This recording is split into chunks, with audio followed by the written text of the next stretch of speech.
Welcome to Good Morning Hospitality, your one-stop shop for the latest news, noteworthy trends, and thought-provoking discussions across the industry.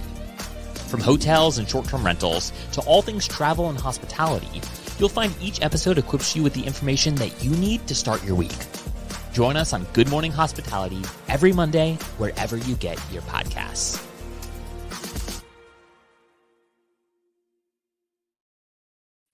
Good morning. Hello, hello. Best day of the week, but definitely missing somebody. I know. I don't know if we've ever had a solo episode, just the two of us. I think maybe once. Maybe once. Well, it's always sad when we don't have Will, but he's enjoying some vacation. So, I suppose that's allowed. Yeah, we've each had our fair share of pop-ins and pop-outs lately, so it's Will's turn. We'll give him a break. But only 1 week, Will. You have to be back next week. Yeah, next week he has to come back. Did you do anything fun this weekend? Not particularly. No, just good quality family time. So that's always good. That's really nice. The neighborhood kids play out in the cul-de-sac, and they're to the age that I don't have to watch as much. So that's nice. Just go and play. Yeah, we had a kind of a meeting with Andreas and Iskander, our CEO and CFO, on Saturday morning. Andreas is like, let's go to the beach early, like watch the sunrise, kind of like get out of our normal whatever. And I was like, that sounds great. So we wake up early and we go to the beach, and it was pouring. In the morning, pouring. Yeah. I know, but we still had a good time. But we were like, it's gonna be great. We're gonna have all of this, like, all these ideas come to us in the sunrise, and still some good ideas, but not quite the visual. Right. Isn't there something to like the best ideas come after one or two drinks? So I don't know if you guys are pouring mimosas Saturday morning. No, we had coffees, and we did swim though in the rain, which was actually kind of nice. But it was an alcohol-free team meeting. That's fair. Probably smart. Best to keep it that way. Well, it's 7 a.m. on a Saturday. Before we jump in, shout out to our friends over at Sojo, keeping the coffee warm for us and the mugs full. So appreciate all that y'all do. We've got a good. Oh, sorry. I was going to say, I'm excited to see the happy hour, the upstay one. I can't wait to see some pictures from that. Yeah, Andrew, send us pictures. We will share stories as well from the team. So hopefully we'll keep it PG rated though. Yes.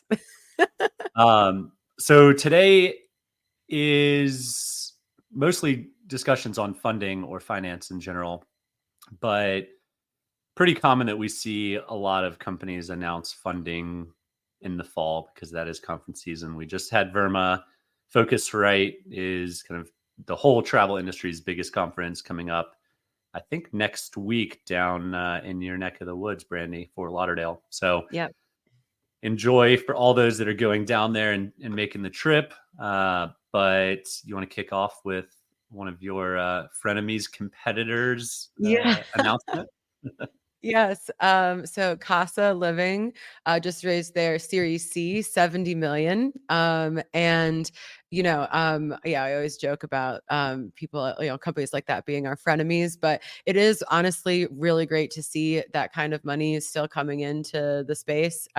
It gives operators like us hope that that well has not totally dried up if we go to raise further rounds. And it's great to see that they're still thriving. It's been a kind of a bloodbath in the last couple months. So congratulations to the Kasa team, and it'll be exciting to see what they do with that. Correct me if I'm wrong, but they're trying to do more than just urban short-term rental properties, right? They're trying to do hotels. They're getting into single family houses as well. Yeah, I've seen I definitely know about like the hotels and the single family homes, and I would be very skeptical about kind of doing all three types, but I also think that right now we're in this situation where it's like try whatever you can, like whatever you think is going to be successful. Obviously they've thought about these models and how they're going to well, hopefully they've thought about these models and how they contribute to profitability and are pivotal for their success in the long run. I do think that it kind of clouds what the core Brand. focus of the business, the brand, and it might just pull your resources. Like even with 70 million, like you only have a certain amount of, I think, like attention as a company to like where you can direct your time. So I'm hoping that they have like 3 separate divisions that are like all independently. You seem to be skeptical of that. No, I mean, I've just seen it before with companies post funding, or anyone that's taken VC is like, well, how are you going to grow? And then, well, I've got an Yeah. idea. We already manage apartments. Let's do hotels and houses. Yeah. And it's easy. It should be the same, but no, hotels are very different. They expect P&Ls to look very different. If you're only going after limited service, maybe, but they're staffed, and I don't believe Casa apartments are No. staffed. So very different business model there. And then, I mean, you guys know better than anybody, but you used to have a number of homes, and you've Yeah. cut them for a number of reasons, but it's just a very different business model. And just because you're great at managing homes doesn't mean you're great at managing city center apartments, and vice versa. So Yeah, it's also just like a total different, I mean, personnel wise, logistically, like dealing with how you manage. Like, there's so many things I think that, especially with the single family homes, the logistics of just driving, like your drive time, how much time is going to be wasted. You can't, like, scheduling things becomes a total nightmare. So, unless all the homes are like in the same neighborhood, it becomes like traffic, and especially in South Florida, it becomes like a bigger thing than you would think. let's not miss out or skip over the obvious, which is also all the different owners. Yeah, It's all the one different, thing yeah. if you have one owner and 80 units in one building, or one hotel owner and 25 keys in the hotel. But if you have 25 vacation rentals, you most likely have 25 owners calling you and asking you questions and complaining about owner statements, and uh, yeah, figuring out who to bill what to, because it's not all one building and it's not all one owner. So it's just a different business model. Yeah, well, I think that then that kind of highlights another aspect to creating these new kind of centers of the business is all the other support staff that you have to probably hire, like hiring more people in your accounting department to deal with the owner statements or the different piano. If you have the different hotels, like maybe there's different styles of accounting that have to be used, and it's just like there's a lot more that goes into it. So, I mean, definitely congratulations to the Casa team, but I hope that everybody's taking a big, deep breath before they go out and deploy all that money. Yeah, I mean, and not even to mention the software side. You've got softwares like our sponsors Track, who can do Yeah.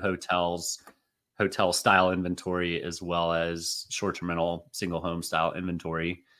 But if they are trying to be a tech platform, I don't know if they use a PMS or not, if they built it themselves. If they built it themselves, it's going to be vastly different type of business Yeah. operating a hotel and single family homes than what they're used to. So I would not look past the software complexities that might arise out of trying to diversify your inventory set. Yeah, there's actually just so many things that are running through my head right now about that. Like, just if you use, like whatever operations management system that you use, like might work, like all the automations, everything that you've set up for it might work well for your current setup. But then like hotels, probably something totally different. Oh my God. Yeah. Like the software part of this is Yeah, anxiety inducing. you got to have Track and you got to have Sojo Yeah. if you're going to be trying to Yeah. get into both of those segments. So Yeah. uh, Use the link in yeah, the show notes, Casa, if you want to get in with them. Um, cool. So the next one's a very interesting one, and I mispronounce this one all the time, so correct me if I'm wrong. But Samara is um, a new business by Joe Gebbia, one of the founders of Airbnb. Hmm. It is a prefab backyard kind of studio / one bedroom unit type of accommodation. and they raised a Series A of $41 million. It is such a big round.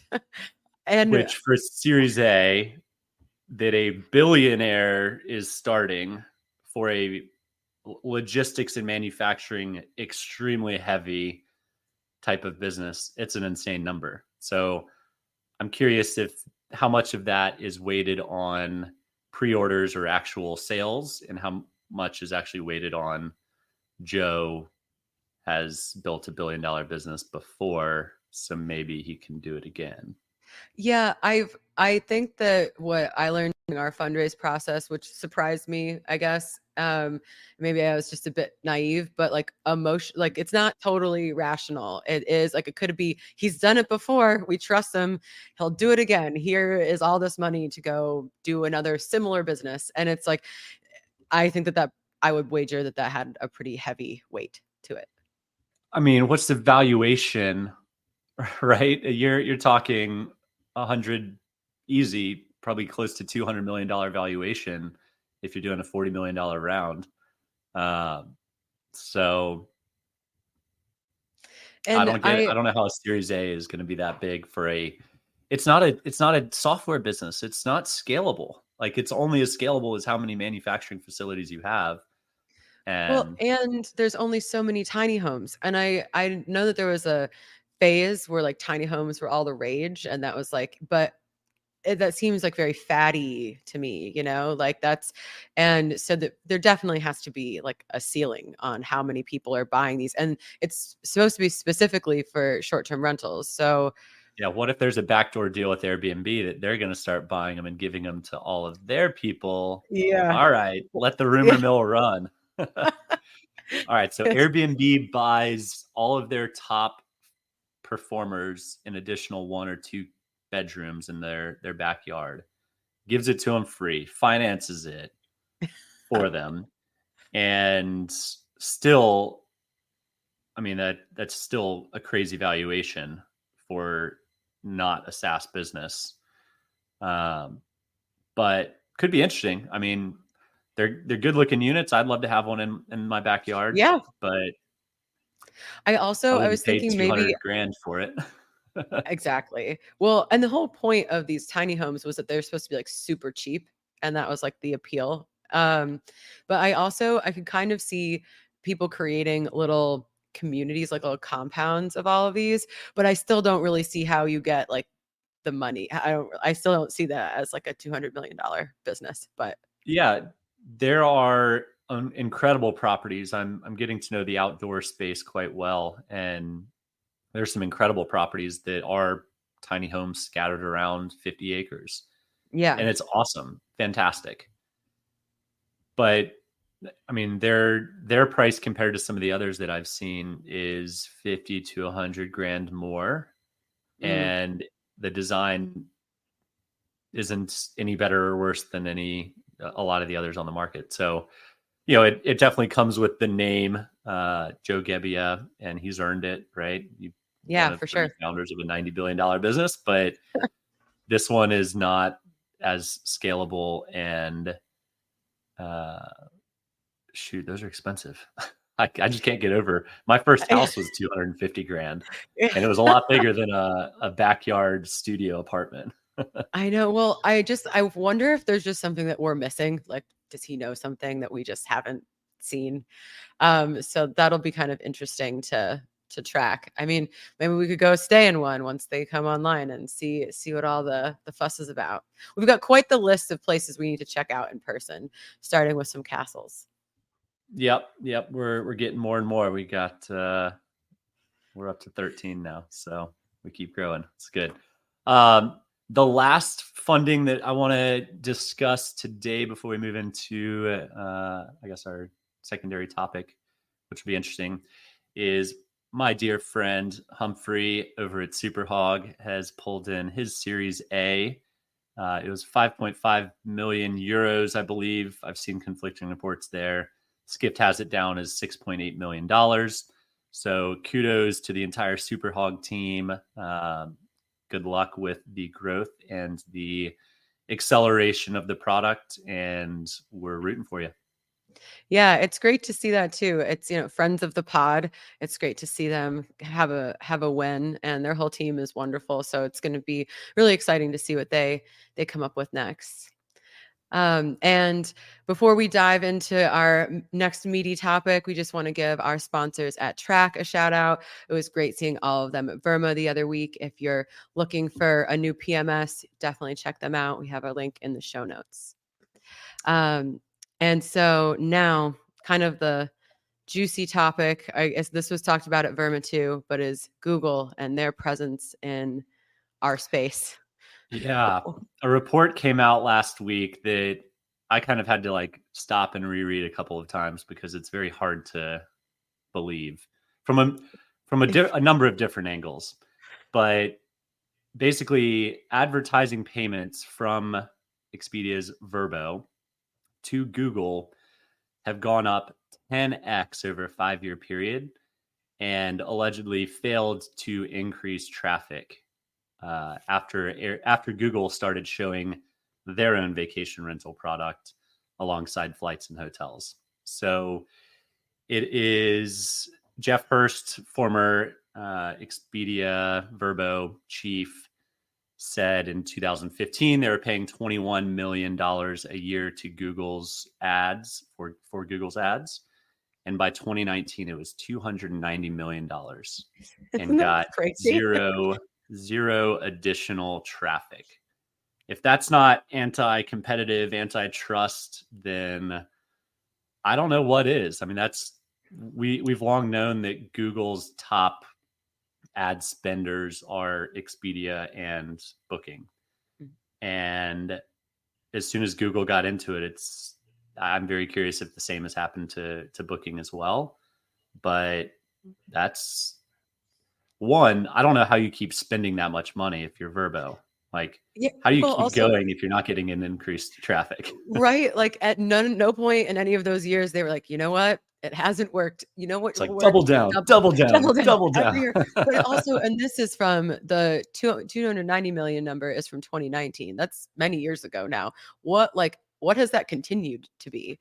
And I think that it kind of shows this vice grip that Google has on everyone. I think sometimes as a consumer, you get into these like, oh, like they have all my data and all this stuff, and people worry about that. But then you look at some of the biggest companies in the world, and even they are in this like vice grip of like, well, if we stop spending just to test out whether this is like worth it or not, that could be detrimental. So maybe it's just worth spending the money not to risk it. It's crazy. I mean, honestly, this is the biggest counter argument to Book Direct that I've ever seen, right? If you think you're going to go spend money on Google ads and get direct bookings and Vrbo can't do it, or they can do it, they're doing it for you, and they're eating smaller and smaller margins as it goes on. I mean, let the big boys spend their money and you focus on, repeat business or some other avenue, because that's not a great omen for the Book Direct movement. Mark Simpson is yelling at his iPod or phone right now. Hi, Mark. Curious your take. Very curious your take. But yeah. I mean, what's your take? Like, this can't continue. If what's alleged here is in fact true, I don't know how you can't have a very significant lawsuit on your hands if you're Google, and potentially reversing course on your entire travel segment. Because if this is happening to Vrbo and vacation rentals, it's happening to Delta on flights, or Marriott on hotels. So yeah, well, I think a couple things on the Book Direct side of that. I think it shows that that there is a ceiling to how much your spending will achieve, So I think, if someone's going after a Book Direct strategy, knowing that like there's a certain amount of money that will benefit you, but you're going to hit, there's like, don't just keep throwing money at the problem. But then I definitely feel there are lawsuits either in works or coming, because Google is getting attacked on like a lot of fronts for this kind of like antitrust, anti-competitive behavior. And I'm just at Vrbo there was talk about how the OTAs are being pit against each other. Like, oh, well, Booking is spending X amount, Airbnb is spending this amount, and Google's just playing them all to Yeah, get them to we'll spend collect more all your money. money and we'll do it ourselves and take that money on top Yeah, of it. they're Yeah. taking their money in two ways. So you're taking all of the ad spend, which, there is a little bit of a gamble. I mean, Google has made it part of the product offering is that it's almost guaranteed who you can reach or how much money, how much revenue you can achieve if you spend X amount. So you're making like a pretty safe gamble. And so they're taking money from them in that respect because they're taking the money and then the gamble is not paying off. And then they're also pushing their own products to have people book with Google instead. So I think that is it's double dipping for sure. Do you think Google looked at the publicly traded statements of Expedia and said, "Oh, Vrbo margins are way too big. Let's throttle them back." Like Yeah. that, cynically, that's very possible. I hope. I mean, that would be an open shut lawsuit case if that was the case. And but Google has all of our data anyway, so I guess they could scrub some of the data. Don't cancel Well, us, Google. Don't don't cancel cancel. Yes, us. please don't cancel us. This is healthy debate. But that is this problem where we've all become. I mean, there is no other search engine or company that is even comparable. So we're already in this hole. And, if some regulators decide to break it up at some point, that's going to take a very long time. So this is the world that we're living in. I think it'll be interesting to see what like 2019, like we said, that was several years ago. I really wonder what the trend has been in the last couple of years, if they were able to analyze this, 4-year period and realize we spent 10x in the hundreds of millions and received no benefit. If they just kept it even, did they pull back or did they continue to double I down mean, the and that number is platform even higher? grew, the user grew, so they probably continue like we grew by Yeah. this much. Let's increase spend by that much. But I mean, it consolidation is great for every industry until you get down to one. And Yeah. it's great that the consumer can choose Airbnb, Booking, or Expedia. It's great that the consumer can choose Delta, United, Southwest, American, Alaskan, whatever. But when you're going to spend ad money, it's Google. Like when you're Yeah. doing search engine ad spend, it's Google. Like I don't know anyone that spends money on Bing. No. I remember when we used to, and I was like, why? Why are we spending any money here? And I kind of compare it to when I book flights. I mean, I always I'll book usually direct on whatever site, but I'll go and look based off of the Google flights. I don't think I've used another OTA for flights in a very, very long time. So, I think the only maybe blessing is that Google I don't think has really nailed down the vacation rental option that they have. And so that, it's still not super super smooth. So until they really nail that down, but I mean then when they do, then they really are the dominating force and, Booking goes to page 3 of the search and no one ever Yeah, goes. they're trying to toe the line right now because they know if they go full all in with travel in general, that there will be antitrust lawsuits. But you don't want to bite the hand that feeds, and the two biggest ad spenders on Google are Booking and Expedia. So tough to kick those aside and say we can do this ourselves. But at the same time, yeah, they still have to grow, right? They're reporting to Yeah. shareholders too. Well, So but I imagine, I mean, we're having these conversations so far after all these decisions are being made. There are the people that are leading these conversations. I mean, they all know that this is happening. And I can't imagine that anyone at Booking or Expedia is just yep, that's totally fine.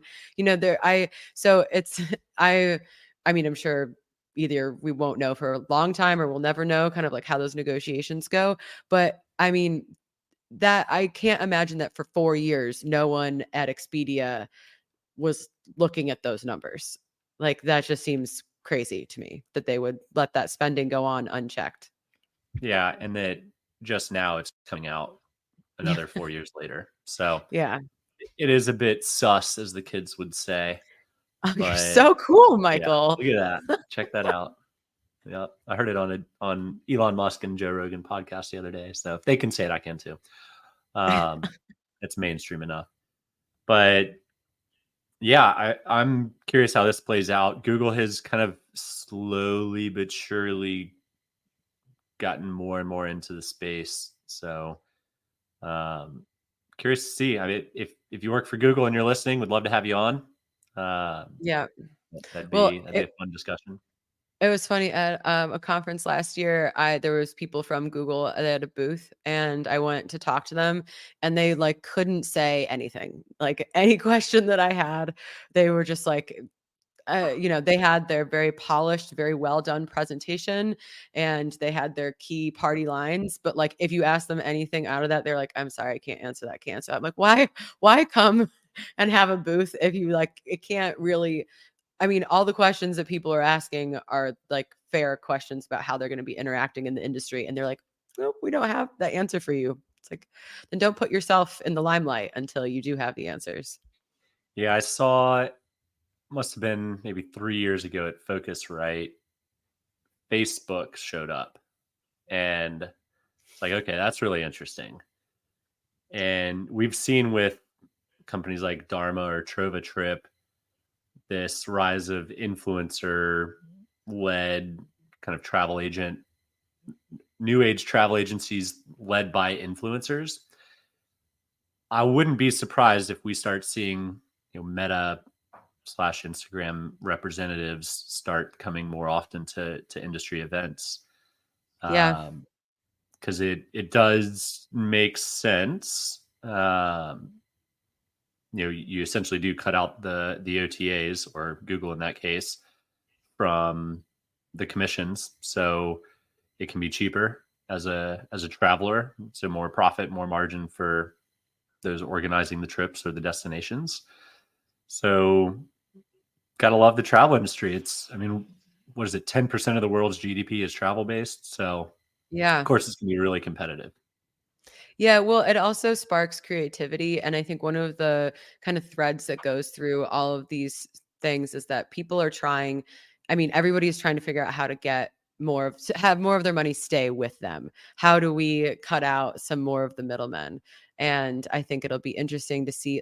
I'm as cringy as I find some of like the influencer travel stuff, I do think that that is kind of an ingenious way of, trying something new.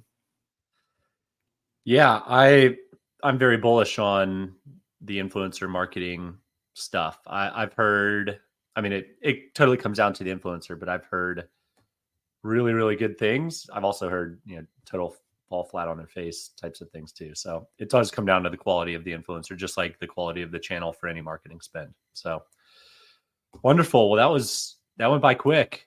I It's know. we miss you, Will, but hope you're having a good sleep in this morning, I guess. I don't know what you're doing, but hopefully you're enjoying whatever it is. Awesome. Well, thanks everyone for tuning in, and we will see you next Monday.